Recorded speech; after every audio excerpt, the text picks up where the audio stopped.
देखो मुझे पता है किसी को झाट फर्क नहीं पड़ता आज किसी जैन अनवार से या किसी अपूर्वा से। आज के दिन तो भैया नोरा दीदी भी आके हमसे कहते ना, मैं रोहित शर्मा, मैं बोलूंगा दीदी साइड में हटो, दिल जशन जशन बोले। अबे फिल्म तो छोड़ो, आज हम घड़ी पे टाइम ना देंगे, रिव्यू देखना तो और ही दूर की बात। लेकिन मैच होगा जरूर और मैच के बीच में अपूर्वा जरूर दिखाई जाएंगी, तो मैंने सोचा सवेरे सवेरे उसका उठा के रिव्यू कर देता हूं ताकि आप लोग डिसाइड कर सके कि भैया ये मूवी देखनी है या नहीं देखनी है। मैंने कल रात में देखा अपूर्वा और अगले 5 पॉइंट्स में मैं आप लोगों को बताऊंगा मुझे डिज्नी प्लस हॉटस्टार की फिल्म कैसी लगी और कैसी नहीं, बिकॉज आई एम जैन।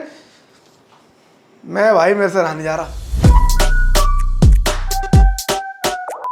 अब अगर ऑफिस में छुट्टी मार ही ली है, स्कूल कॉलेज में बहाना लगा ही दिया है, घर पे मैच देखने का डिसाइड कर ही लिया है, तो मैं पर्सनल एक्सपीरियंस से बता सकता हूं भाई साहब, घड़ी एकदम बैंक बैलेंस की तरह स्लो हो जाएगी और दिल एकदम खानदानी कर्जे की तरह भारी हो जाएगा। 2 बजे तक एक ही ख्याल दिमाग में आता रहेगा, छोड़ो साला इस मनुष्य दिन के बारे में सोचना ही नहीं है। मैनिफेस्टेशन, एफर्मेशन, जो कुछ भी कर सकते हो वो कर डालो, बिकॉज आज का दिन बहुत इंपॉर्टेंट है गाइस। आज डिज्नी प्लस हॉटस्टार 8 घंटे से देखना ही है और उस 8 घंटे में कम से कम 80 बार तो अपूर्वा को देखना है। तो मैंने सोचा भैया कि पहले लोगों को बता दूं पिक्चर कैसी कैसी नहीं, इसलिए रिव्यू कर रहा हूं। लेकिन गाइस ये सब तो फालतू की बात है। सच बात तो ये, मुझे पूरी रात नींद नहीं आई।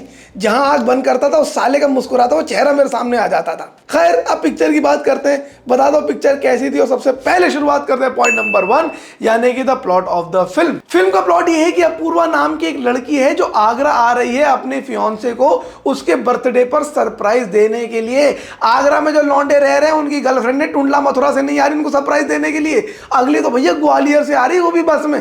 खैर रास्ते में एक ट्रिगर हैप्पी गैंग घूम रहा है लुटेरों का।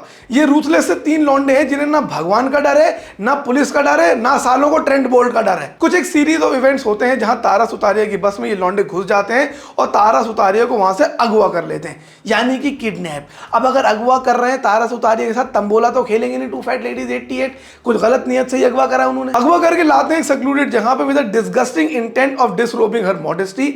अब ये लड़की इन आवारा गैंगस्टर की कैद में है और बाकी कहानी है कि कैसे वो इस सिचुएशन से अपने आप को बचा के भागती है और इन वैशी दरिंदों को एक एक करके खत्म करती है। Look to be very honest, plot में इतना ज्यादा कुछ इमेजिनेटिव नहीं है।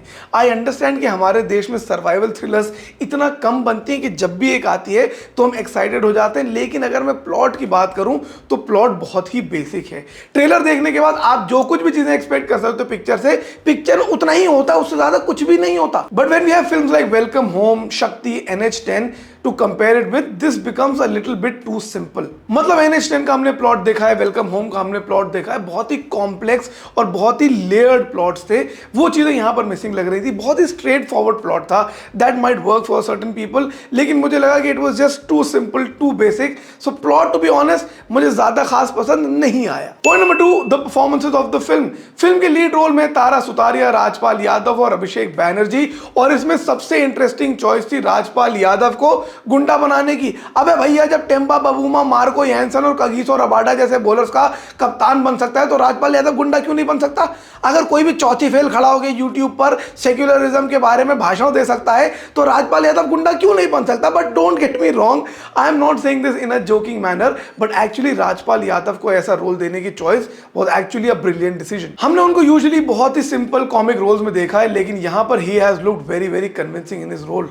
जो रफनेस, रूथलेसनेस उन्होंने अपने अंदर दिखाई है वो एक्चुअली देख के काफी ज्यादा मजा आता है।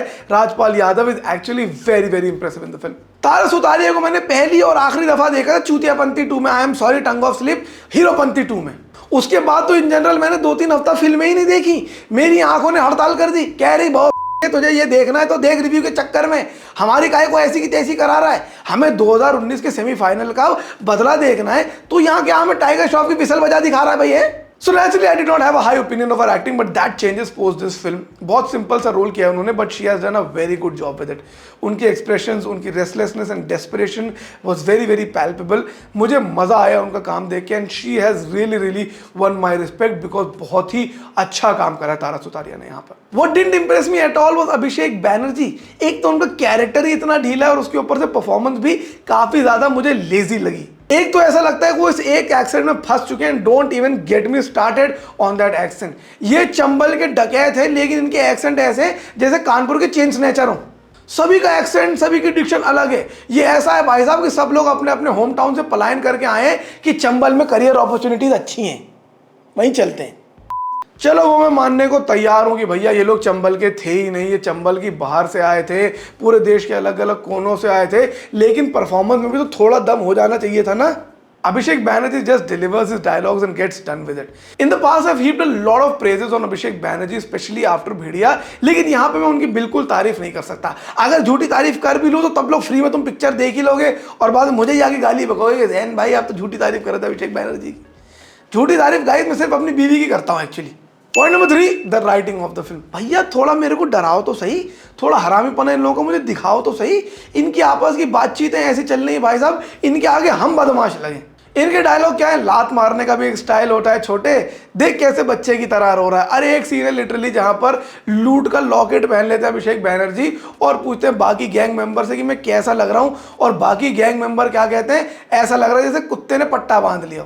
ये इनके बीच के डायलॉग है।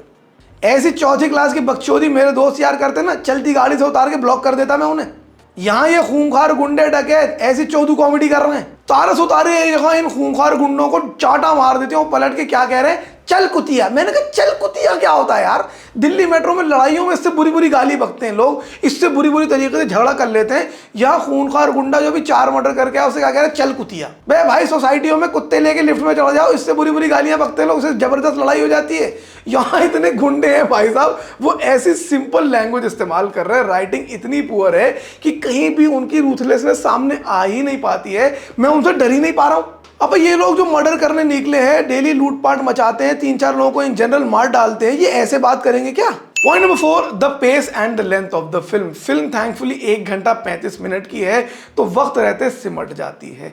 बहुत ज़्यादा एक्सपोजिशन में टाइम लगाया है, लेकिन उसके बाद फिल्म तेज़ी से निकलती रहती है और खटाखट सीन्स आते रहते हैं, आगे बढ़ती रहती है। यही फिल्म अगर इस प्लॉट के साथ 2-2.25 घंटे की हो जाती तो काफ़ी ज़्यादा अनबेरेबल हो जाती, because it's a cool breezy 90 minuter watch. ये एक्चुअली आपको इतना ज़्यादा बोर नहीं करती है। So for the pace and for the length of the film I think it does a decent job. Point number 5 कोई नहीं है भाई साहब, 4 ही पॉइंट है आज। 5वां पॉइंट ये है कि मैच अच्छे से हो जाए, बस हम उसी में सुखी हो जाएंगे, उसी में धन्य हो जाएंगे। लेकिन अगर मैं ओवरऑल बात करूं तो अपूर्वा मुझे काफ़ी ठंडी लगी। जितनी उम्मीदें मुझे उस पिक्चर से थी कि भाई साहब मैंने 3-4 दिन पहले से ही स्क्रीनर जुगाड़ना शुरू कर दिए थे, वो मज़ा मुझे नहीं आया। This is a genre, this is a space where I actually enjoy watching these kind of films, but Apurva did not really excite me. मैं इस फिल्म को देना चाहूँगा 2 स्टार्स आउट ऑफ 5। अगर आपके पास फ्री टाइम है, 90 मिनट है तो देख डालिए। बाकी ओवरऑल तो इतना कुछ खास मुझे नहीं लगा। बाकी अगर आप लोगों को मेरा वीडियो अच्छा लगा तो उसे लाइक कीजिएगा। कल हम लोग ऑफ कोर्स मैच का रिव्यू लेके आएंगे एंड आई होप हर चीज़ अच्छी चली जाए। सब्सक्राइब कीजिए मेरे चैनल को और कमेंट करके मुझे बताइए आप लोग अपूर्वा देखने के बाद क्या सोचते हैं। Till then see you, take care, bye. अब मैं जा रहा हूँ गाइस टोना टोटका करने, वो मैंने केन विलियमसन की डॉल बना रखी है, अभी सुई घुसोड़ता हूँ उसमें इसकी माँ का।